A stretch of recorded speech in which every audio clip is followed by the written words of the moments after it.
So I was the person on the other side of things who was reading applications and deciding who was getting in. And I can tell you that when I read students' applications, and I would often come across Asian students with strong curriculum, perfect scores, perfect grades, doing lots of good extracurricular activities, and writing quite similarly generic essays. And it was hard to distinguish between students and decide which student or students to admit at any given time. So I'll talk today very honestly about ways in which you can make yourself stand out in a way that's honest and authentic, because that's a big part of it too, is making sure, and Clara alluded to this actually, it is speaking from the heart, sometimes not too honestly, because you can go in the other direction. And I was editing an essay this morning from an Asian student actually, coincidentally, that went sort of in the other direction of being too honest and being inappropriately honest in a college admissions essay. But in any case, there's a way to do it, and that's the good news, and I'll talk about it amongst other things today. First of all, let me see, by a show of hands, how many students in this room play an instrument? Okay. And how many students are interested in math and science or have done things in math and science outside of school? Okay. So if everybody's being honest, there's actually not that much of the sort of homogeneousness in this room. My guess is that people are not being completely honest and everyone is not raising their hand. Or that we have a lot of parents in the room. But anyway, those are two things that are kind of very common amongst Asian applicants.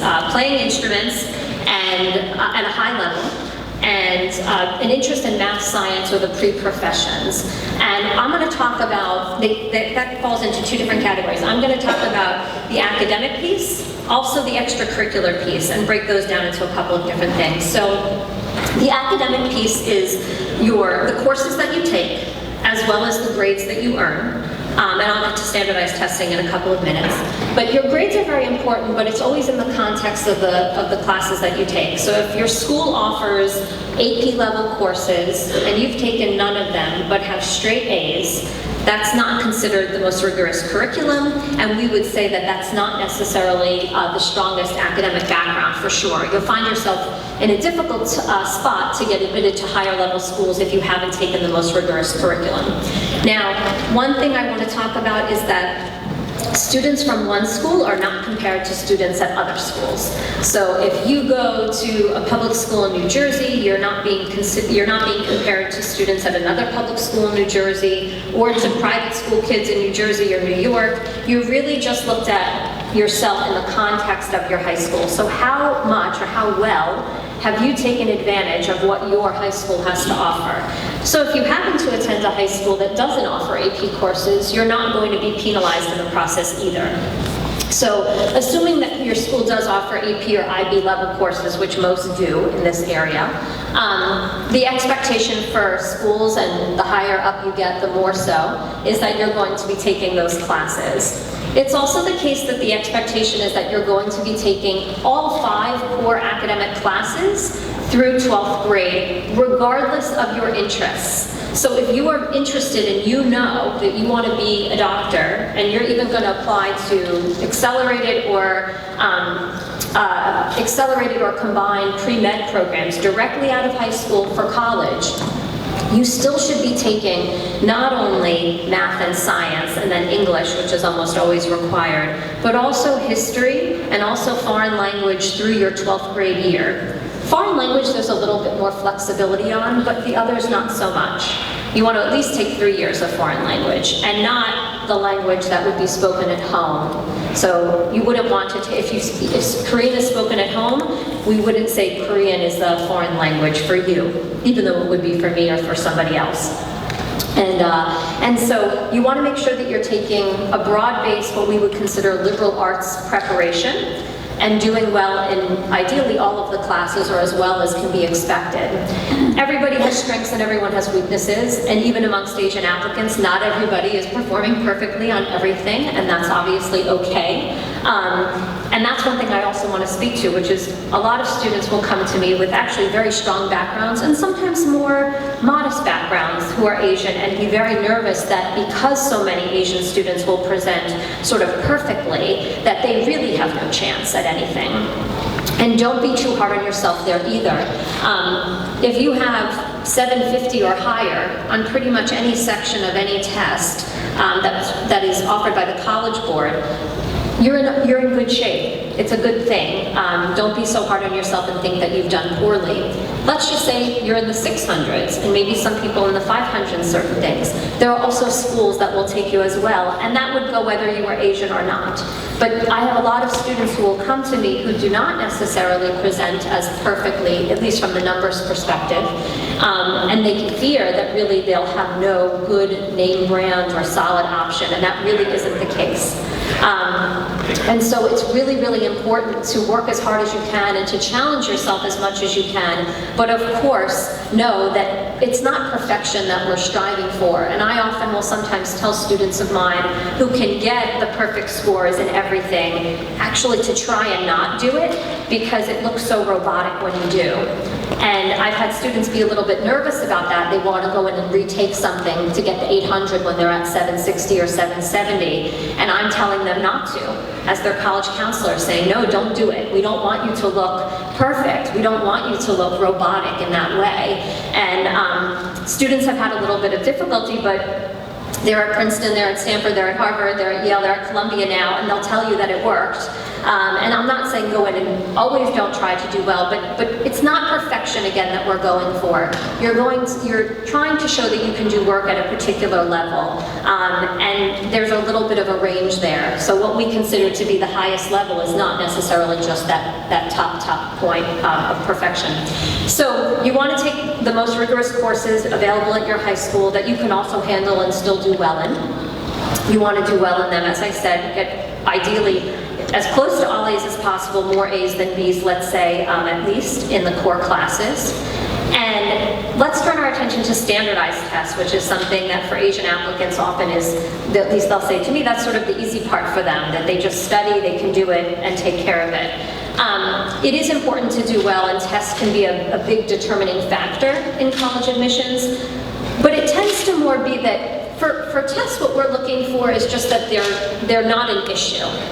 High scores are not going to get you in anywhere that you really want to go, and sometimes don't get you in, period. But low scores or relatively low scores for a particular school can certainly keep you out, regardless of what other things look like. And admissions officers don't tend to say that, but I can tell you as a former admissions officer that I didn't tell people that, even though I knew it to be true. And I can also tell you that I see students go through this process year after year after year, and it will time and time again, it will prove to be the case that there is a certain point for certain schools, and it can differ depending what school you're looking at, where the scores will just knock you out, unfortunately. And I don't make the rules, as I say. I just kind of help students kind of figure out how to navigate through. So, again, with the scores, we're just looking for them to be in a range where we say, okay, good, they're not an issue. We could never say anything better than that. Even if they were perfect or close to perfect, I would say, okay, we're shooting for the highest level, your scores aren't an issue, and we move on. So again, that's why you don't have to be as sort of restrictive on yourself when it comes to, that upper range of, like I said, certainly 750 or higher, but ideally in the 700s or higher if we were looking at the more selective schools. After the grades and the courses and the test scores, then we look to things like extracurricular activities. Extracurricular activities, a lot of students and a lot of parents will ask me, is it better to do this than it is to do that? They'll ask me, I want to do this, but I know it doesn't look very good. Or they say, I'm doing this because I know colleges like it. Or it's more serious, and so they'll take me more seriously. And the truth is, colleges are looking for all different kinds of people. They need poets, they need athletes, they need musicians, they need academic decathlon people who are going to join debate. They need really all walks of life to populate and to get involved in all the different activities they have on campus. You'll see that they always boast that they have 50, 60, 150, 160 different campus groups extracurricularly, and that's because they want people to get involved in different things. So it's not the case that playing an instrument is any better than drawing, you know, and having a good, beautiful portfolio and pursuing your passion in the arts. It's not better to volunteer in an elderly home than it is to jam with the band every week. Do what you enjoy, truly do what you enjoy, and ideally take it to the highest level possible. And sometimes there are things that exist sort of out in the world that help determine what level you're at. So if you're in science research, there are programs over the summer that are known to be more selective and that are known by the colleges to be kind of almost like a weeding out process even at the start, so they're really, really taken seriously and they're substantive. And then there are other things that you might do where there's not all that much out there that can distinguish you in one way or another. But you will find that there's almost something for everything. And you can always do things at a higher level, or you can always do things kind of with more leadership, or make it bigger, make it different than something that already exists. And those are the kinds of things that I talk about with students, is how to sort of take their interest and translate it into something that makes sense for colleges in terms of extracurricular activities, but also is something that they can pursue and continue with to a level that makes sense for wherever they're shooting for. And the expectations from an Ivy League school, for instance, versus a place that might be a little bit more reasonable to get into, but is still highly selective, is quite different on the extracurricular front. And so there's something called, we call it standard strong. There are standard strong recommendations, there are standard strong extracurriculars, and those are the things that we sort of expect that you're going to be doing if you're a serious student applying to a selective school, but they're not anything that's pretty exceptional. And if you're shooting for the highest level, we need, just like we need the academics and other things to be exceptional, we need the extracurricular piece to be exceptional too. And that goes beyond, you know, being first chair in an orchestra or being student body president or things like that, which are important and definitely make a difference, but are not where we kind of want to top out ideally. And so there are ways that you can identify things that already exist, and there are ways that you can create things when they don't. And those are all things that are important. One of the things I want to talk about, which is really, really important, and Clara referred to it when she was speaking, is the essay. How many 12th graders do we have in here, by the way? Just show of hands. And then what about 11th graders? And 10th graders? And then 9th graders. Okay, so it's an even mix, but a lot of 11th and 12th graders for sure. So for those of you who are in 12th grade, hopefully you started a little bit on your essay. For those of you in 11th grade, don't think about it until next year. I encourage you not to think about it, actually. But the most important thing about the essay, just like the rest of it, but it's crucial in the essay, is that you really write about something that's important to you. We generally do not want to write about academic interests or like really your resume or things relating to it in your main essay, unless there is something in your resume, let's say, that really is just such a part of you that you couldn't really talk about yourself without mentioning it, essentially. A lot of times when students are writing and brainstorming for essay topics, and then we finish and either they or their parents will see it, if the parents do see the essay, people will often react and say, oh, it's a lot more casual than I thought, or it doesn't sound as smart as I thought it needed to sound. And every year I'll read sample essays to my students from students the year prior, just to give them a sense of what a good college essay that works, looks like. And I read people from all different levels, but I always ask at the end, where do you think this student ended up? Like, you don't have to guess exactly, but kind of the kind of school that this person would end up. And one of my favorite examples is when I read an essay that I really liked. I had somebody the other day say, I don't know, and I don't want to say the school almost because it's like it's not fair to the school, but they said maybe like a Connecticut college, you know, I didn't learn anything from this essay. And I said, oh, he's at Harvard.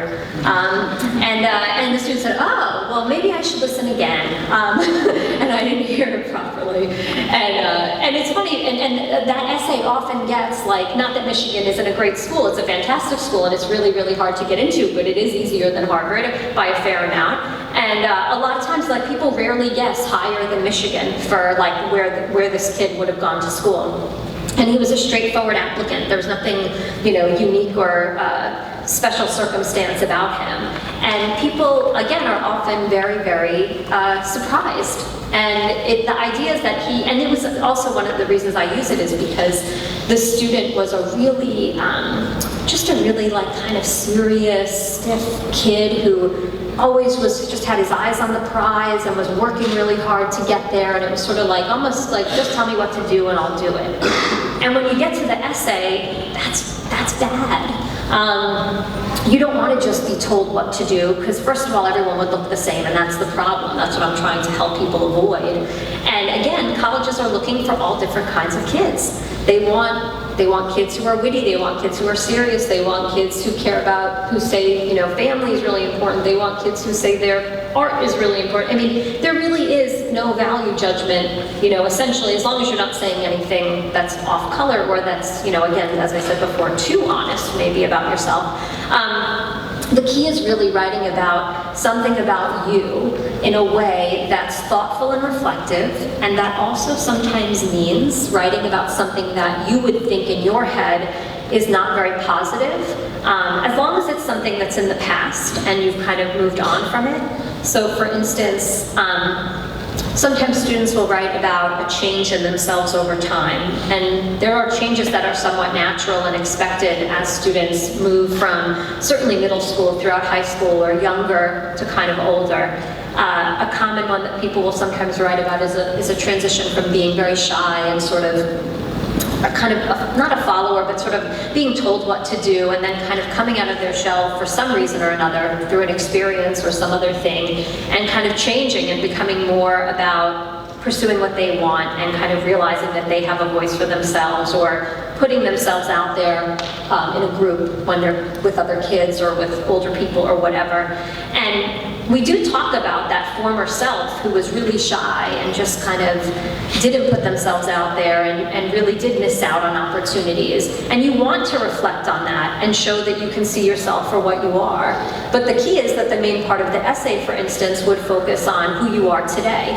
And that's a different person than then. So you might spend just a handful of sentences about the old you, but then move into the transition to the you of today, because that's what colleges are getting, and that is the positive, more positive reflection of you. But raising an issue that's quote unquote negative, as long as, and again, there's not everything that would be appropriate, but raising something that kind of was negative about you, so to speak, is a really insightful thing as long as you can reflect on it honestly. And they do want to hear it from you. So you should be saying, I missed out on opportunities as a result, and say and give yourself that sort of critical reflection, and then move on and talk about, again, the you of today. We don't want to hear about why you want to be a doctor. You know, we don't want to hear about, you know, how much you love volunteering at the nursing home, and it's essentially just a regurgitation, but longer, of your resume, like a description on a resume.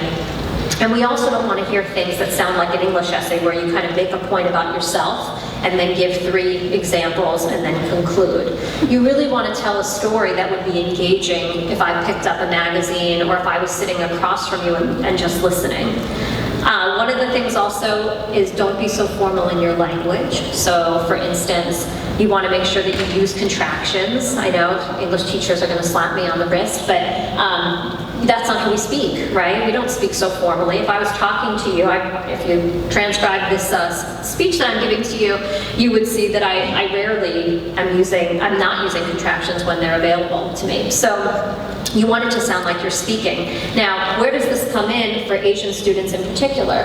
Asian students tend to write about, most commonly I would say, kind of Eastern-Western culture clashes, which can actually sometimes be very good essays if they're done properly, but most students will write them very generically without the real sort of depth in terms of their own personality. And that's something that's really, really important. So you can do that, but they also will often write about a musical experience, something with their being not so great at the beginning and then getting really great, and then, wow, isn't that fabulous? I put in all that hard work and now I'm first chair, and my parents, pushed me, and I'm glad they did, because here I am. You'll see like literally thousands of those essays. You're also going to see things just about why people like math and science. They like finding an answer for something, and they like knowing that they can figure it out no matter how hard it is. Again, nice, but not going to get us there. And so I talked about the things that you kind of want to do, because I think the things that you don't want to do are a lot of the sort of knee-jerk reactions that would counter what I said before. And so you really want to, it all goes back to kind of really thinking about who you are. And even though parents may have helped shape students, and of course all of our parents help shape who we are, you really want to get at what's important to you. And that may or may not be aligned with what your parents have kind of moved you towards. But think about what you love, think about what's important to you, think about how you've changed over time, and then really dig deep. So if you're writing about something, I always tell people, you've got to make sure that it's, if someone reading it who didn't know you picked it up, they would know it was you and not your best friend. And there has to be things about your own personal experience, no matter how similar you are to your best friend.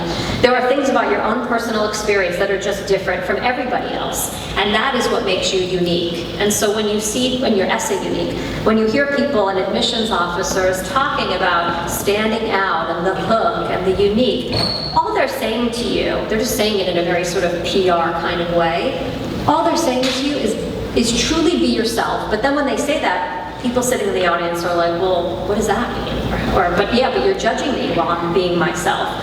So you are being yourself, but obviously on your best behavior somewhat, when you write your essay. And so don't go the generic route. Don't stop at the generic place. Dig deep. Again, make it so that if I took your name off and somebody read it who knew you and your best friend, they would know which one was which. And that should be both your voice and the examples that you bring and the details that you include, as well as the more general things that will make it more human and make me, who comes from a different background than you, connect on whatever issue you're talking about, even if it's something that's totally foreign to me, whether it's cultural or personal, or anything like that.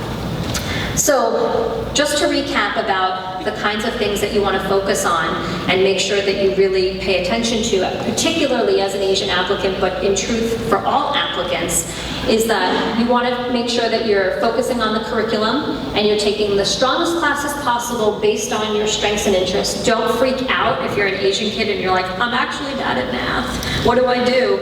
It's okay. Take the highest course you can. Do really, really well in it, and do well in everything else too. You also want to do well in your classes, and that's sort of a continuation of what I said. You want to make sure that you're involved in extracurricular activities that are all, if you love to play the violin or cello, continue, but you want to do more than that. If you love science research, that's fine, but you need to do other things, because again, we're going to see just a lot of that. And it's going to be hard to distinguish yourself just if that's sort of what you focus on. In terms of academic interest, the pre-med stuff, the science stuff, it's okay, but again, you're going to have to dig pretty deep to be able to distinguish yourself in terms of why this is what you're doing, aside from the fact that it just is what people do that you know and you've surrounded yourself by. Extracurricularly, those are kind of the pieces. Standardized test-wise, you do as well as you can, period. You want to get them as high as possible so they're a non-issue at whatever level you're doing. And then with the essay, again, just sort of be yourself, give an honest voice. You don't want it to seem like you're performing, but you can't make it seem like you're performing for them when you write. And so get somebody to read it who really has a clear understanding of that. I want to say a few words about the college fair, and then I'll also open the floor to answer some questions more specifically. So we have a college fair going on. Our company, Expert Admissions, has a table, so if you have other questions that we can't take here, please feel free to come by and ask us questions. We have a lot of staff members here today who can help you. There are other colleges and other companies there. When you visit the colleges, you want to make the most of the time you have here. You've got great representatives who have a ton of information to give you. So even if you haven't heard of a school, walk up and ask them about themselves, find out a little bit about their programs. Just because you haven't heard of somewhere doesn't mean it's not an excellent place. A lot of students haven't heard of some of the top places in particular fields, or even generally. I'm always surprised at places students haven't heard of that are objectively, top level schools. So go and ask questions, no matter the school. When you ask questions, be sure to ask specific questions. So if you're interested in a particular area, ask them about the opportunities that they have, especially maybe for freshmen coming in. Ask them about maybe what they think the strengths of their school are. Do they have programs or opportunities that they think set them apart? And maybe ask them the kind of students that they tend to attract. And then, of course, if they might have some questions back for you, and if they have a card or anything, make sure that you sign in and so that they can get back in touch with you. But do go around and visit all different kinds of places. Do ask thoughtful questions and make sure you give them your information so that they can follow up in the future. I'm going to open up the floor for questions now. If anybody has anything, I can always repeat the question and then I would be happy to answer. Just don't get so specific, like, I'm taking this class and what to do, because that's hard for other people to learn from. But any questions about the application process or anything like that? Yes? I have a test with some, and we have kind of have difficulty to how to define the goal and what we're going to do in the future, of how we select the target the university college to apply. So do you have any advice? Sure, but he is a 10th grader, and the question is how to kind of figure out the end goal, both in terms of what he wants to do and where he wants to apply, like kind of what level would he be at. So in 10th grade, you have a little bit of a sense, but there's still a lot to be determined. And for those students who are in 10th grade or 9th grade currently, the SAT will be changing for you. And so this is a big question for students of this age and younger. So first, one thing you want to think about is, are you going to go for that new SAT that's not as well known, or the existing ACT? Because scores are going to create some kind of boundary around anybody. So it's hard for me now to tell you right now that you can kind of figure out where. But I would say if you keep your eye on the goal that I mentioned earlier, which is strongest classes possible, highest grades you can within reason. And one thing I will say also, because every year I have a few students who have to do this, is that there's a disciplinary box on the application that asks if you've had any kind of disciplinary action. And I do have every year students who have to check it because they get into formal trouble for cheating. There's a tremendous amount of pressure on all high school students. There's an even, I think, greater pressure, quite honestly, on Asian students, both internally and externally. And be smart about working hard. And if you're not prepared for something, just take the bad grade once and learn from it and move on. I have a student this year who's Asian, who has straight A's, almost perfect scores, and got an F on a paper because he didn't cite properly. He took something from the internet, didn't cite it, the teacher caught it, and while he wasn't suspended, he was given a 0 on this paper, and he has a C- in this econ class, and straight A's otherwise. So even though he doesn't have to check the box, we have to explain why in the world there's a C- when everything else is A's. And academic dishonesty is pretty much like you're dead in the water at most places that are higher level. And his list has to be pretty much adjusted and expanded so significantly, because this one thing, literally at places where he would have had a really good shot, he's out once they see it. The C- itself, just in and of itself, and when they see the reason. So I mention this because every year I have students who have checked the box or not, but have to report something, and it will drastically change your options, like in a split second. So I encourage you to work hard. I'm saying to try and get, more A's than B's in whatever classes make sense, but don't do something short-sighted that will hurt you in the long term.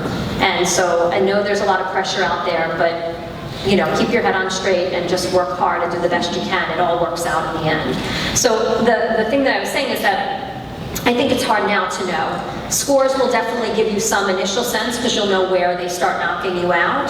But then let's just even say you get good scores.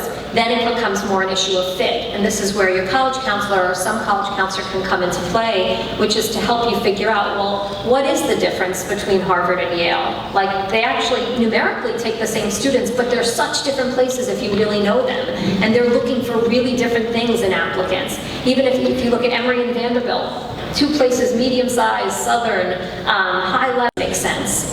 So if your essays have to be there. It can't just be that you pick the school because it's on US News and World Report at this number or higher. You are not going to get in so many places. You'll see, at least at the higher level, if that's how you pick and you really don't know the schools and it's not shown in a discrete way in the supplements. Other questions? Yes? Hi, I'm a reporter for Epoch Times and Times newspaper. And I have a question about interview. Like, do you think interview is an important part of college application? And if that's the case, how do you think Asian kids can stand out? Sure. The question is about interviews, whether they're important, and if so, how they stand out. So, in most instances, not all, but in most, the college interview isn't going to make a measurable difference in the outcome of the decision. If it's offered at any school that you apply to, you should do it, unless you're really, really awful at interviews and talking to adults, in which case you truly do sit it out. But you generally say you do it to be a good applicant. But having a fantastic interview, but a transcript and test scores and/or test scores that are kind of really off is not going to make a difference the way it would in a job interview. It would make all the difference. So it's pretty different in that respect. There are some exceptions. MIT cares tremendously about the interview. Hamilton College cares tremendously about the interview. Muhlenberg College cares tremendously about the interview. Bowdoin does. I mean, there are a lot of, not a lot. I don't even think I could get 10. But there are schools that do care. Almost all do not. Not all of them offer it. And I think for Asian students, the real key is ideally to kind of really be able to speak up and to, you know, have that voice and not sort of just be the kind of more, it's not robotic, it looks robotic on paper, but it seems just a little bit more flat in person, you know? I really want to hear in the application and the interview why. Why do you love science? Why are you sitting in that first chair? Not because you're good at it and because you're perseverant and you work hard at things you care about. We kind of assume that of everybody who's able to apply to these schools. If that wasn't true, to a fair degree at least, you couldn't be there. So those are things we sort of say, as hard as they are to accomplish and achieve, if you didn't have that, like, we wouldn't be talking. So you've got to take it past that. And so the why, and to be able to say that from a place within is really, really important. And I think it is the case that often we see more of this sort of flat response from students, kind of thinking it might be a little bit more, I mean, a good job interview wouldn't go like that either, quite frankly, but it would take you a little bit farther at least, because it might be based more on very specific qualifications.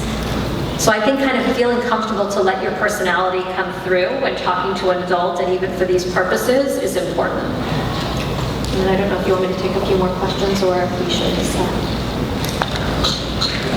Okay, I'm sorry, that's as much time as we have. As I said before, we have a table in the college fair, so come by. And then I and an associate of mine are doing some one-on-one counseling, so we might see you also one-on-one. Thank you very much.